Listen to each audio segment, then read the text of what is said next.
Você olha na natureza, tudo bem que a gente não pode extrapolar tudo que acontece com os animais pra gente. Um estudo em animais, por exemplo, Não é a mesma não é coisa. a mesma coisa que um estudo em humanos. Mas você vê leões na savana. O leão, quando ele acaba de comer, ele fica lá deitadão um tempão, né? O leão ativo é aquele que não comeu. Sim. Que ele muitas vezes está indo atrás da caça. E com o ser humano, nessa época de caçador-coletor, a gente pode pensar a mesma coisa. O cara, ele estava ativo nesse momento que ele estava em jejum. Ele precisava ir atrás de alimento, tinha muito mais atenção. E o outro ponto, tem E uma as pessoas frase... ficam mais letárgicas, não é à Depois toa da que o pessoal Sim, tira o soninho, né? Isso, a soneca exato. depois do almoço. A gente morou em Boa Vista e lá o comércio fechava na hora do almoço. Só quem não fechava eram uns 3 restaurantes que tinham no centro da cidade. O restante fechava todo mundo. O cara comia e ia dormir. Tem até uma história engraçada. Um colega meu dos tempos de exército, né, o Baxis, ele tava lá em Boa Vista, ele falou que foi alugar uma casa, marcou com a corretora no meio da tarde. E aí nada da mulher aparecer. Ele, caramba, ela não apareceu. Ela ligou pra ele 7 horas da noite e falou assim, não, é que eu deitei pra dormir na hora do almoço e fui direto. Entendi. Pedindo desculpas, né? Por quê? Porque ela é normal. Como todo comércio fecha, o pessoal descansa. Você não tem nem como resolver alguma coisa, tá tudo fechado. Você tem países onde culturalmente isso acontece ainda. No exército também isso acontecia. No horário do almoço, os soldados todos, depois de almoçar, dormiam ali 1 hora, 40 minutos, né? O tempo que eles tinham até voltar ao expediente. E o outro ponto que me veio na cabeça, nessa história ainda, uma frase do Hipócrates. E o médico hoje faz o juramento hipocrático, né? Quando ele vai começar a exercer a medicina, né? De primeiro não fazer mal.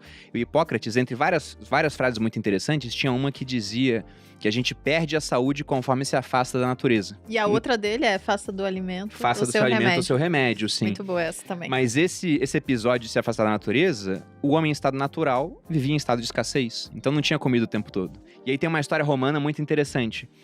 Que havia um grande orador em Roma, Cícero, e ele trocava cartas com um amigo chamado Tito Pompônio Ático. E essa correspondência está registrada, né? São as cartas a Ático. E o Ático, ele ficou muito doente em um momento. Ele ficou tão desgostoso, assim, com a vida que ele falou, quero morrer.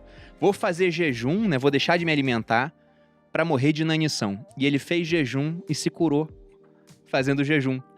Então, o mal que ele tinha, ele foi resolvido através disso. E hoje já tem estudos sobre essa questão, né? De que o jejum favorece até a saúde do corpo. Várias Como é que coisas, é isso, Patrícia? porque o jejum, ele tem como modificar a tua informação genética, né? Então, todo mundo nasceu com um código genético, que a gente chama de DNA, a gente aprendeu lá na biologia lá atrás. Só que o que acontece? A gente já sabe há muitos anos que a gente pode ligar o disjuntor ou desligar o disjuntor do adoecimento ou da saúde. São escolhas que dizem respeito às nossas escolhas de vida. Então, isso hoje tem mais relevância do que você simplesmente achar o seguinte: meu pai é diabético, eu vou ficar diabética. Minha mãe tem problema de tireoide, eu vou ter problema de tireoide. A Não genética é assim. não é uma sentença, né? Não é uma sentença, isso tudo pode ser transformado a partir do nosso estilo de vida. Estilo de vida envolve alimentação, sono, hormônios, se você fuma, se você não fuma, a procedência da tua comida e várias outras coisas. Então, a questão do jejum, o jejum, ele consegue ir lá no seu código genético e desativar o gatilho de adoecimento, de uma série de doenças que têm origem de inflamação. E hoje, todas as doenças, basicamente, principalmente as crônicas não transmissíveis, metabólicas e tudo, são inflamatórias, né? Obesidade é inflamatória, diabetes, o pré-diabetes, todas essas que a gente vem falando, inclusive as cerebrais,